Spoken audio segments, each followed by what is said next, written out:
Say my name. No thanks, man. I'm good. Say my name. I'm not saying your name on YouTube, man. That's disgusting. Say my name. The loathsome dung eater. You're goddamn right.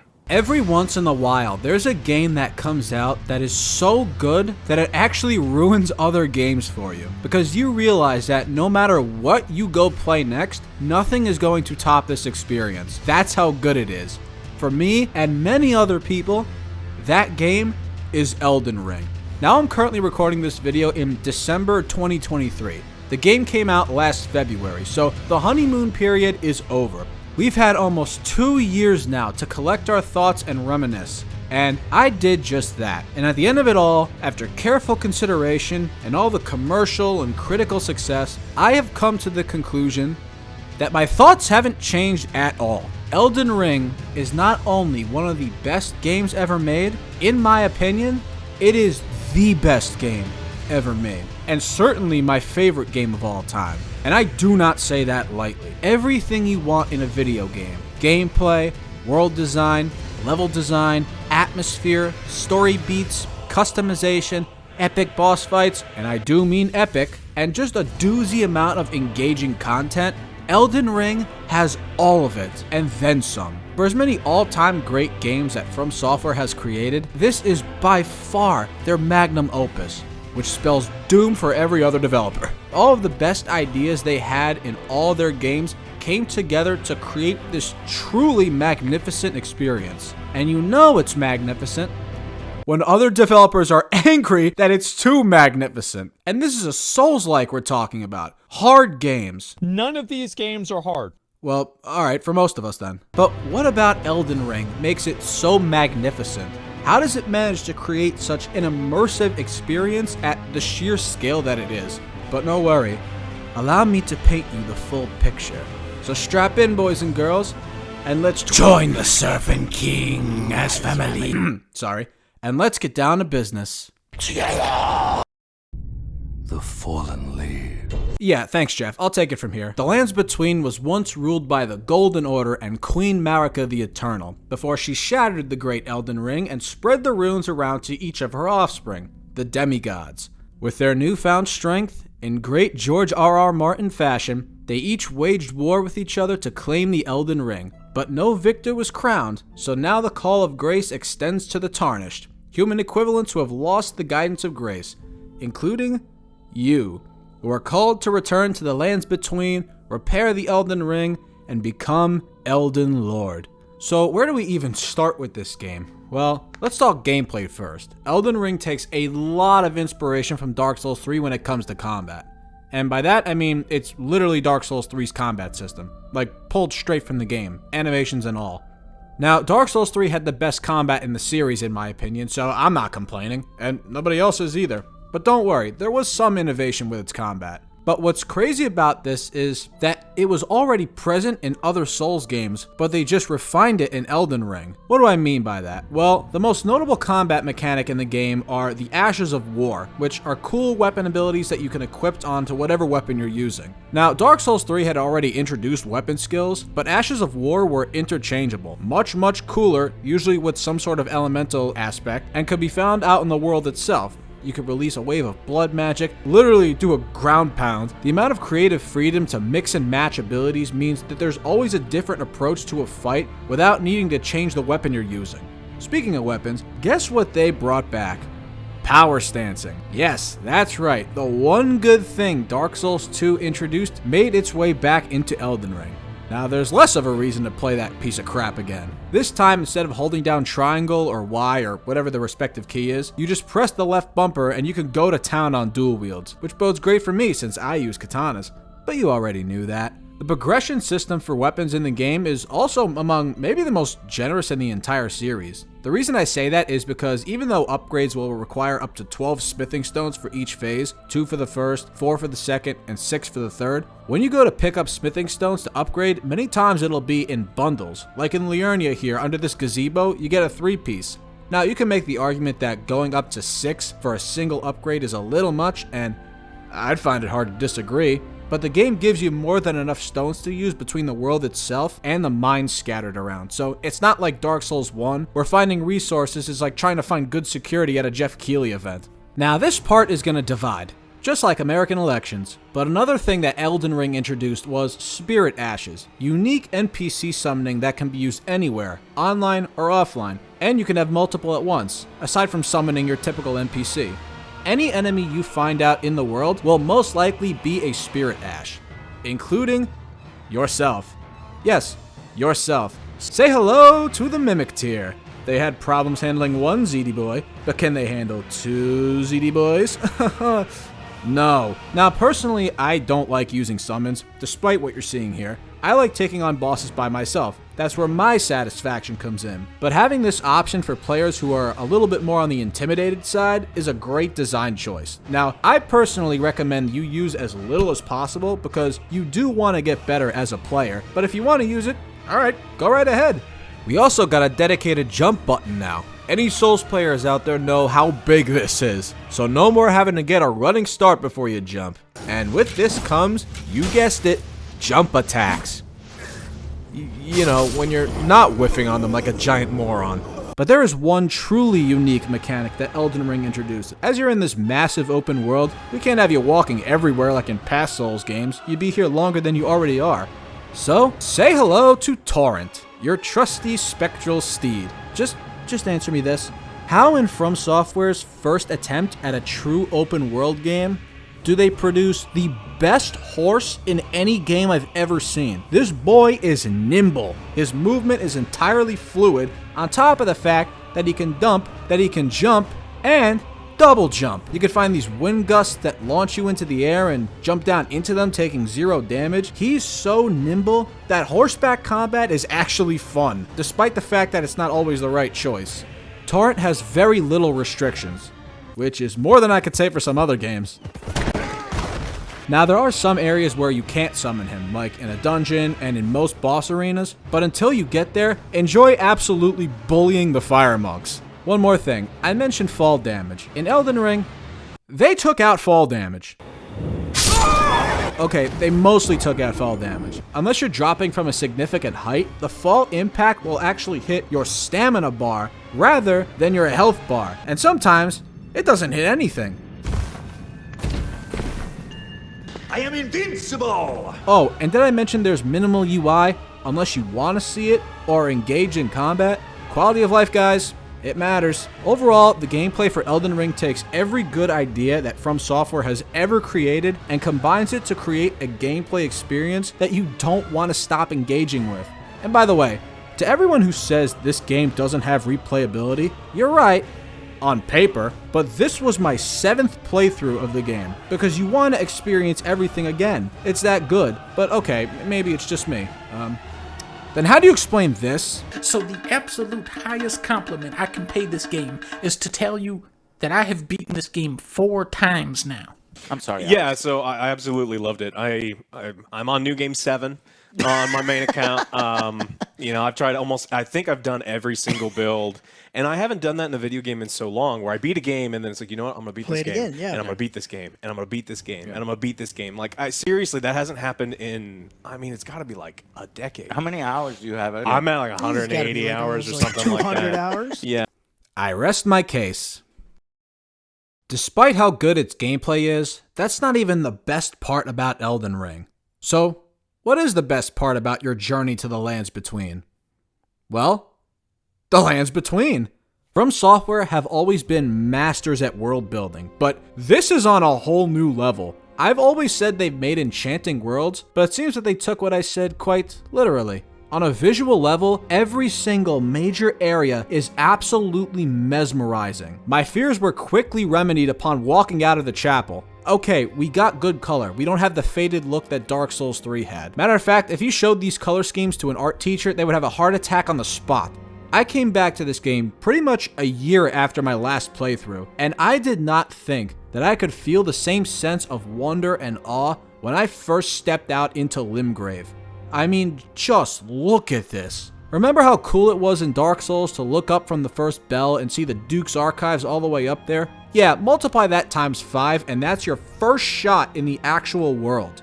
Right away, you got the consistent backdrop of the giant Erdtree. You see Dragon Barrow, Caelid, Flame Peak, Stormvale, 5 different rune towers, the Moonlight Altar, and the Chapel of Anticipation. Did I mention this is the first shot when you actually get to the world? If you use your telescope, you can also see Lanedale. And is that a skull on the mountaintops of the giants? That same feeling you got when you first walked out in Breath of the Wild, and that same sense that everything you see, you can go to and you will eventually end up in. That is what you get here. Also, putting Var in the beginning of the game to tell us this. Unfortunately for you, however, you are maidenless.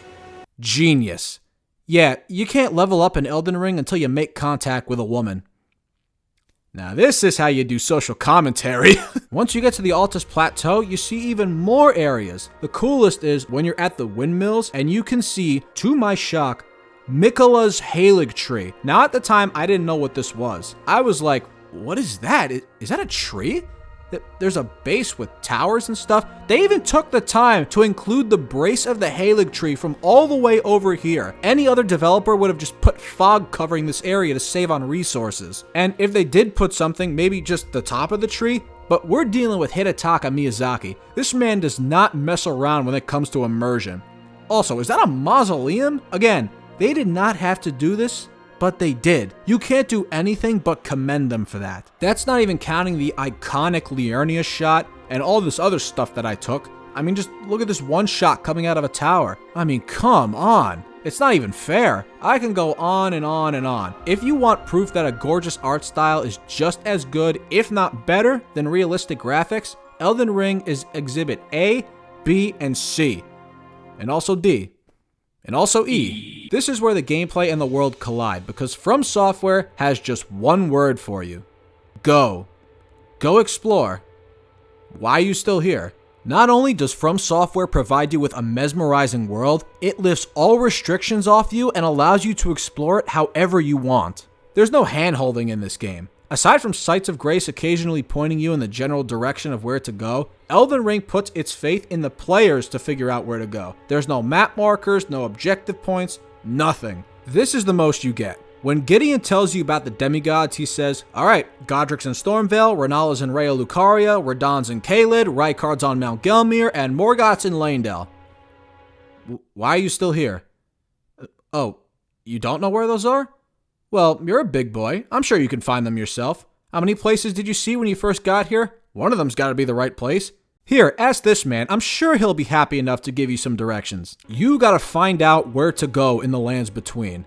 Oh, and did I mention this world is massive? For reference, this is what the map looks like when you first start the game. This is the map by the end of the game.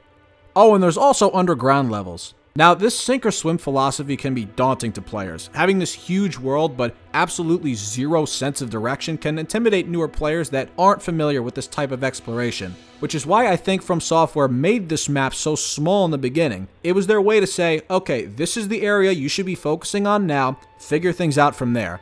Now we're going to slowly expand the world, expand some more.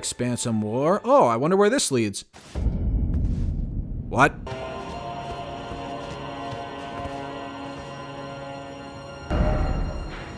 Excuse me, what? But this sense of exploration means that whenever you discover a new location or find something interesting, you actually feel a sense of accomplishment because you found this yourself. Oh, hello there! No one told you where to go. Nobody told you what was here. The sense of discovery strengthens the impact you feel upon stumbling onto something. And there are a lot of things to be stumbled on. A few moments later. Wow, this elevator's still going. Alright, I definitely took a wrong turn. Whoa. What?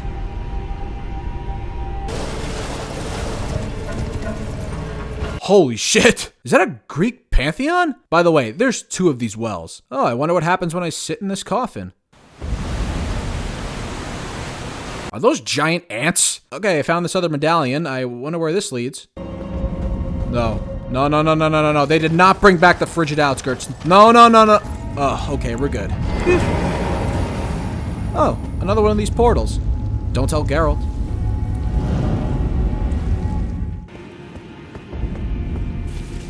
Oh my god, we're at the Greek pantheon. This was a nice little town when I wasn't getting free acupuncture. What's the prize for this puzzle? How is there more? I can go on, but this video is long enough. Also, although Stormvale is supposed to be the first place you go, I've seen people just skip over it and go straight to Liurnia. It's that type of freedom that makes Elden Ring so immersive because the restraints are off. There's also different enemies roaming around the world that you'll encounter as you ride by. You don't have to engage a single one of them, or you can slaughter all of them. There's also various NPCs in the world that lead to different side quests, different storylines and factions happening in the world, all congruent with one another. But tarnished, what business hast thou here? I found your Pringles can. Oh. And that's not even counting the amount of bosses in the game. I've never seen a game have this much content without it ever feeling bloated. Because of the game's unstructured nature, From doesn't expect you to find everything. At least not on your first playthrough. And the secret areas you do find, and the items you do pick up in a random corner of the world, make it that much more meaningful. Because you stumbled onto something that you went out of your way to find. Even if it's, why is the sky turning red?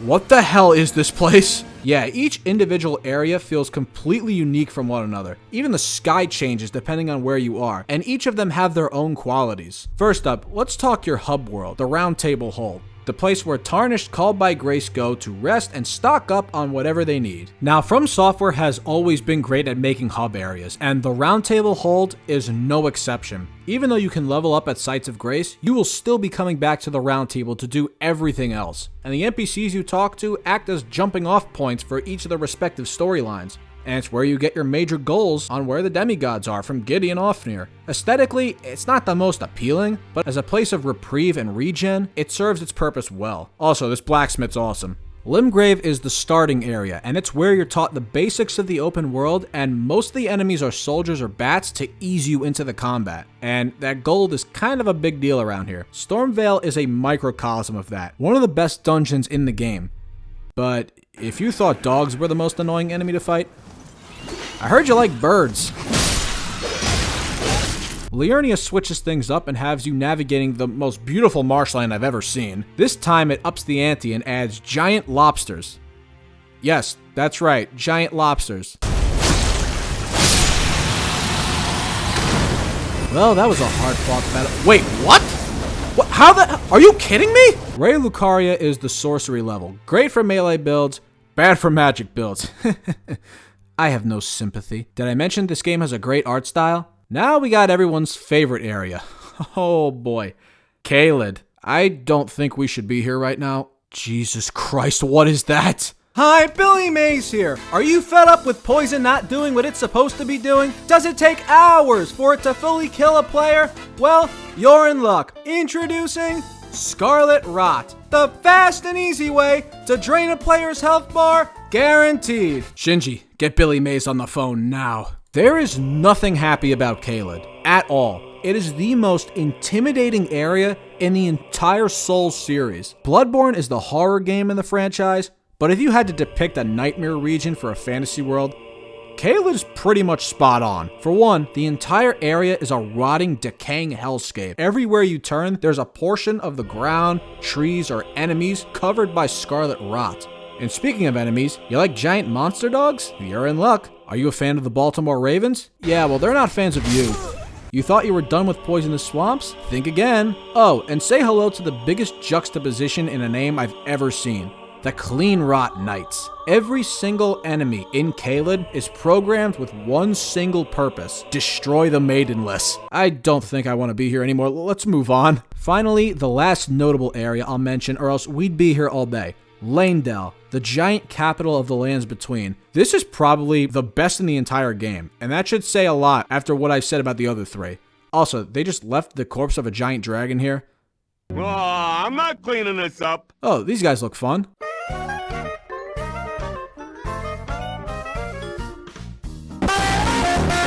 This entire city can be explored, and there is a lot to explore. So many different places to find. The main avenues crawling with patrolling knights, the undercity with a reincarnated Capra demon, this nice tranquil place over here. Okay, we're not going this way. And there's also a well. but we don't talk about it. This is the backdrop to your final journey to claim the Elden Ring, and this place does not hold back on the challenge or the spectacle. But as we all know, the levels are just a prelude to what we really came here for. It's time we discuss the boss, baby. There are a lot of bosses in Elden Ring. 238 to be exact. These guys are divided up into 4 categories: enemies, great enemies, legends, and demigods. Now, let me address this right off the bat. There are some people that think that this is way too many bosses, and that From was going for a quantity over quality approach similar to Dark Souls 2. I am not one of those people. Allow me to explain. Not every boss made in this game was designed to be an epic encounter with great mechanics. A lot of these, especially the enemy bosses, are just basic enemies, but they're rune farms. Their sole purpose is to give you the runes you need to level up to get strong enough to fight the real bosses. Take Limgrave, for example. This guy, these things, this guy, oh hey Patches, and yes, even these two are there solely to give you the runes you need to level up so you can beat this guy. The Tree Sentinel and Margit the Fell are the 2 bosses that teach you this lesson. Everybody and their mother tried taking on the Tree Sentinel. I mean, he was the first thing you saw when you stepped into Limgrave, and it all ended the exact same way. This tells the player, okay, you're clearly not ready for this guy yet, so come back later. But he's just roaming around the start of the game and he's not blocking anything, so you can just run right past him. When you get to Margit, though... Oh my god, it's worse. You could outrun the Tree Sentinel, but Margit is a main boss. You're not going further until you beat him. But the Tree Sentinel is also an enemy boss, so if you can't beat him, you're sure as hell not beating Margit. So you as a player think, okay, I probably should explore the rest of Limgrave and try to find things to level myself up and also get better weapons, because this thing sucks. There's gotta be something here on my level, which is where the enemy bosses come in. And when you come back to those 2, it's a much easier time.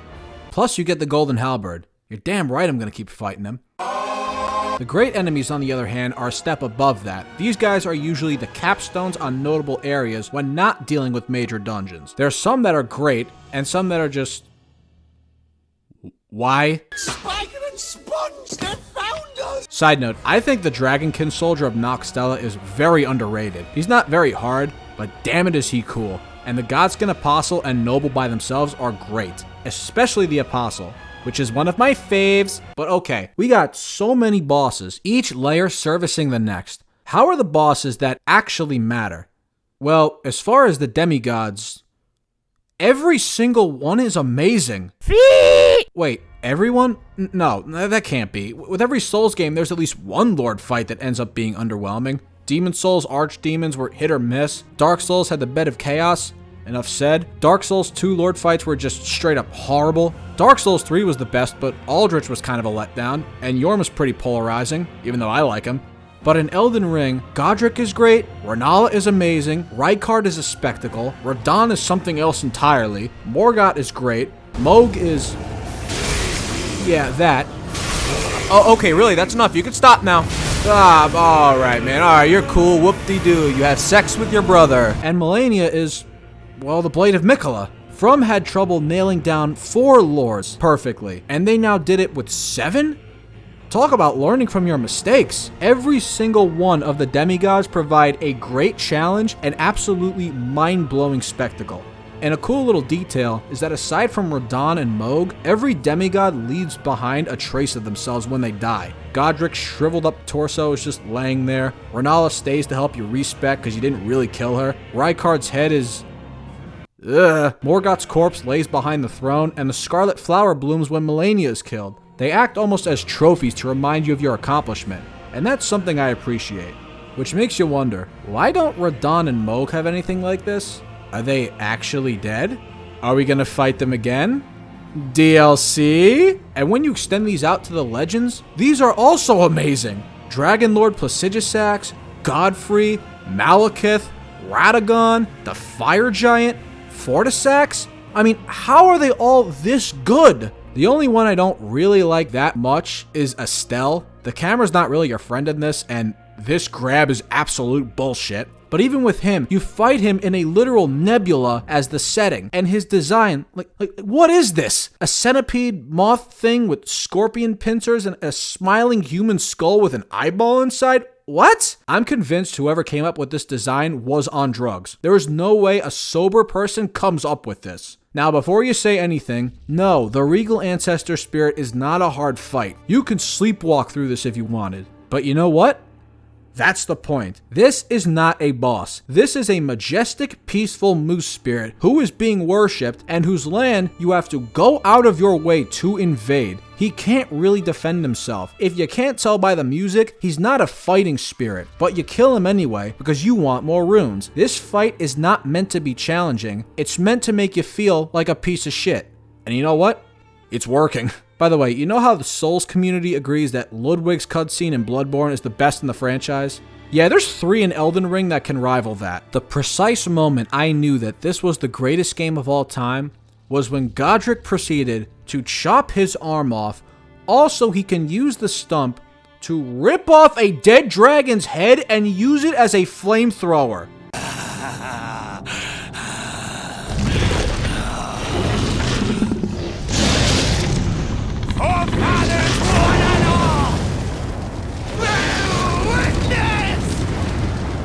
Even when there's not a cutscene, each one of these fights have epic moments, and some just have just straight up what the f*** moments.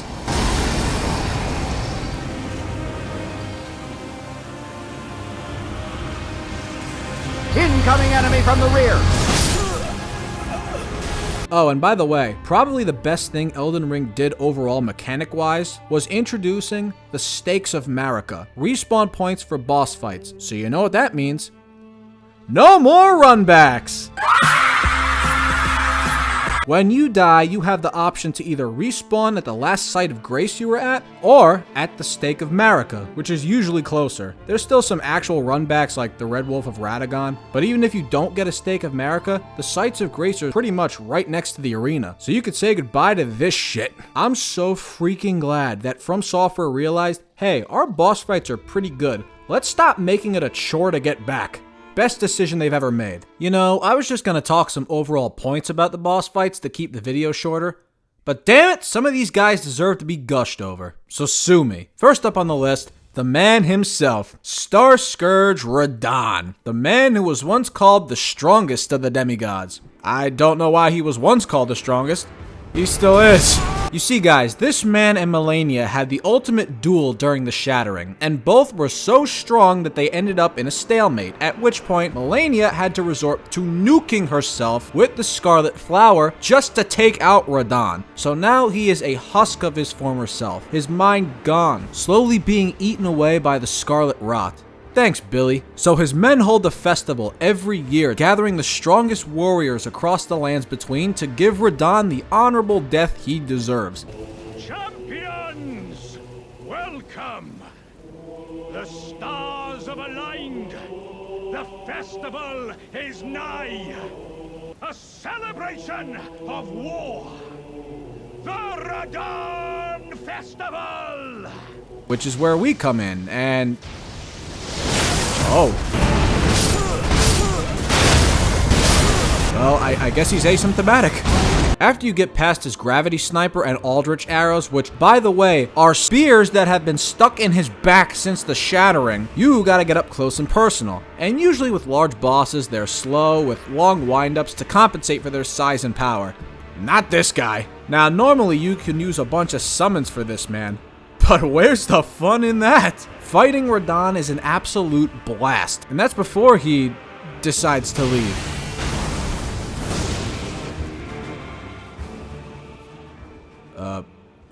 Where'd he go? Watch out, watch out, watch out, watch out!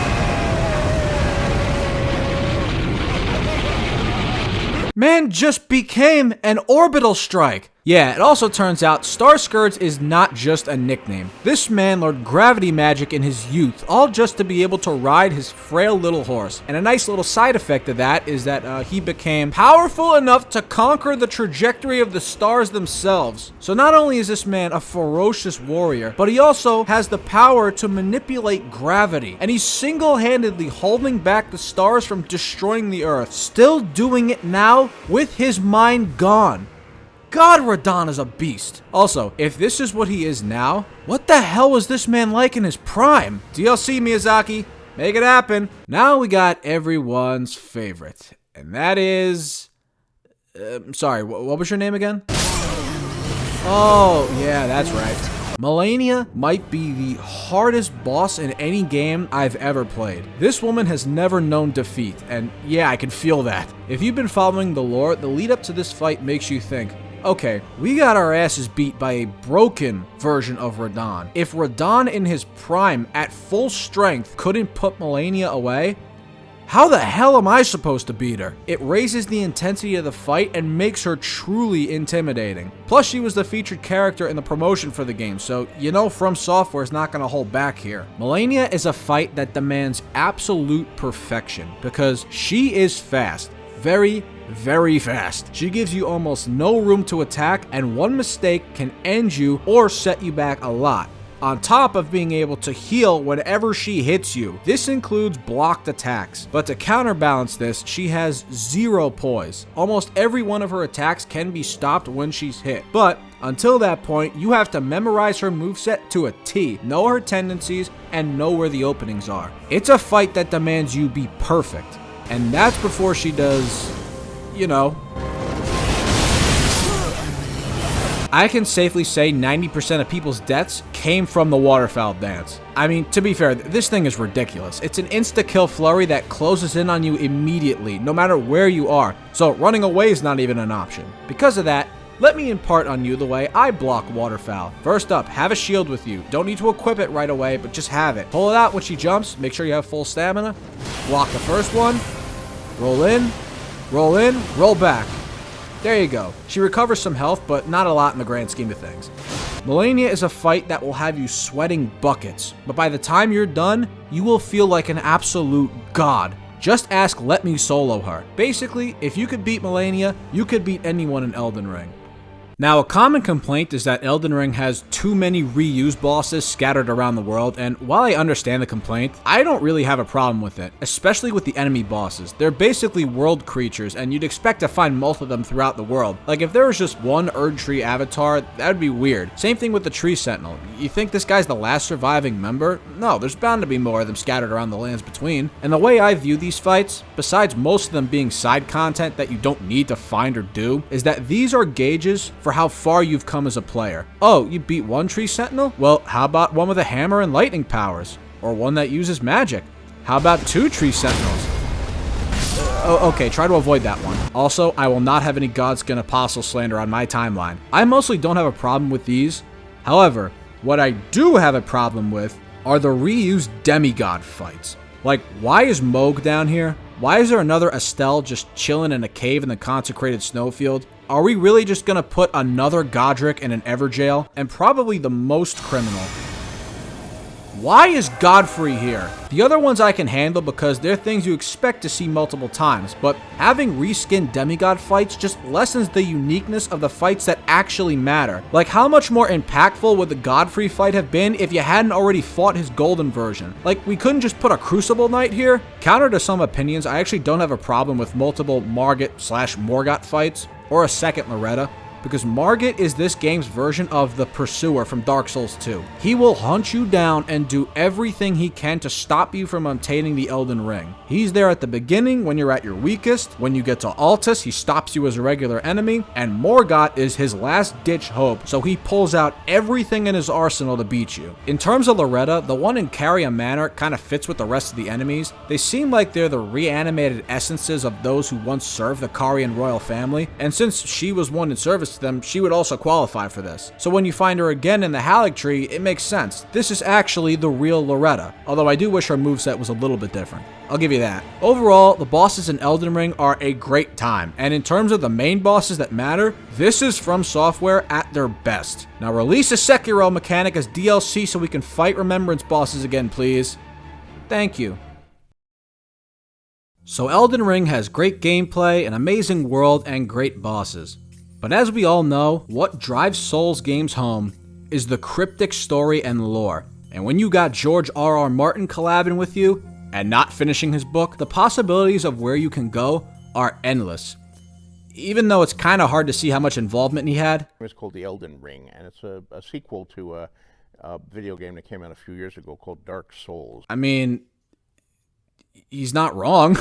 Now, I'm going to leave the detailed deep dives to the lore channels out there who can explain it far better than I can, but I'm going to discuss things that stood out to me and things that caught my eye. I think the coolest thing Elden Ring does with its world are the amount of storylines going on. And I don't just mean with specific NPC side quests, I mean with the amount of factions in the world that have their own motivations. You got the Golden Order trying to maintain and research their fundamental principles, Ranni entrusting her followers to discover her destiny, the recusants at the Volcano Manor hunting their own tarnished brethren to rebel against the Erdtree, those who live in death trying to resurrect Godwyn the Golden, the whole fiasco with the Frenzied Flame, the plight of the Albinaurics and the wait for the arrival of Miquella, and you got the followers of Mohg preparing for his coming dynasty. And that's just the main factions. Each have a different NPC that factors into the storyline of each. The most popular side quest is, of course, with everyone's favorite blow-up doll, Lunar Princess Ranni. As she was once an Empyrean but didn't want to obey the will of the Two Fingers, she slew her demigod flesh so she would not be at the behest. And now she entrusts her followers to look for a way to achieve her dream of bringing about a new age, the Age of Stars, which has you working with one of, if not the coolest NPC From Software has ever made, the man himself, Blaidd, the Wolf Among Us.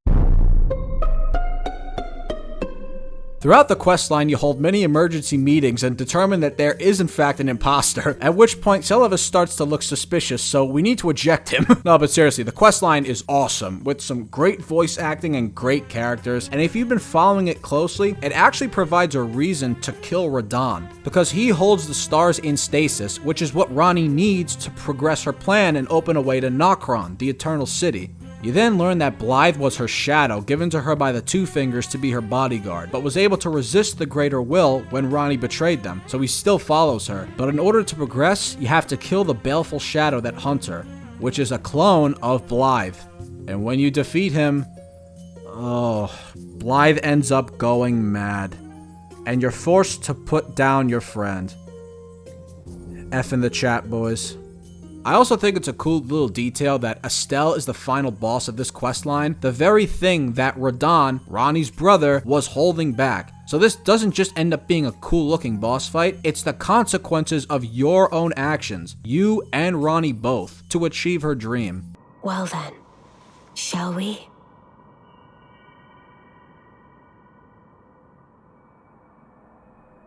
Shit, which hand do I grab onto?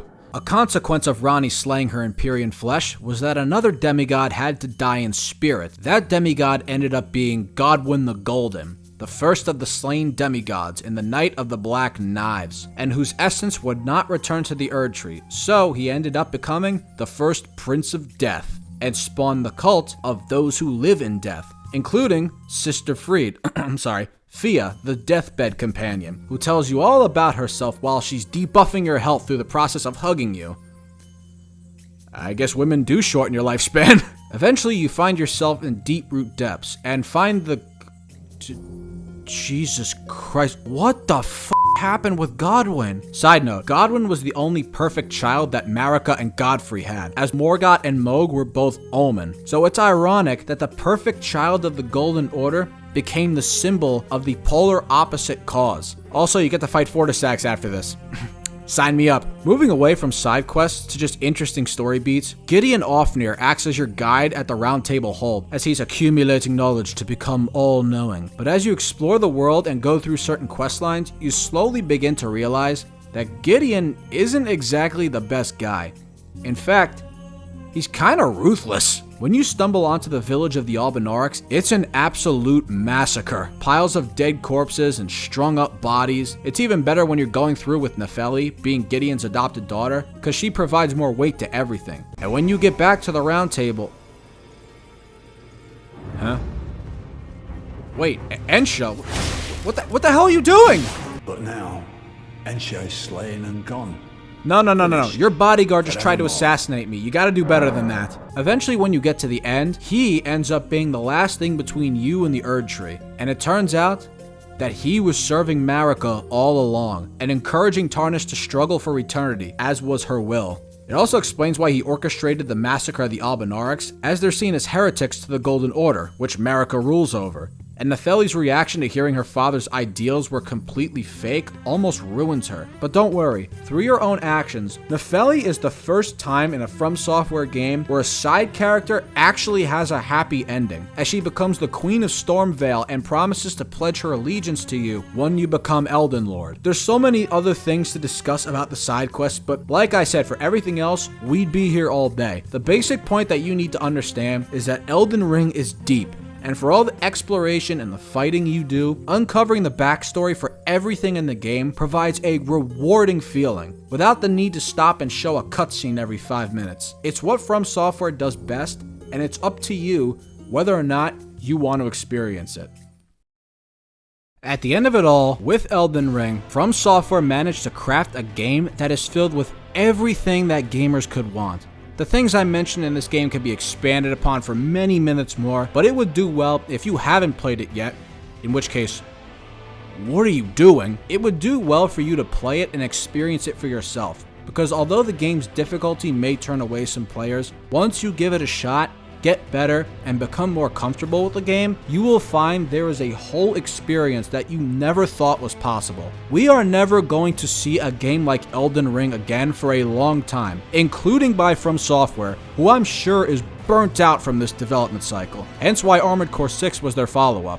But we still have the Shadow of the Erdtree to look forward to, and until then, there's no better time to jump into the lands between and take on the world.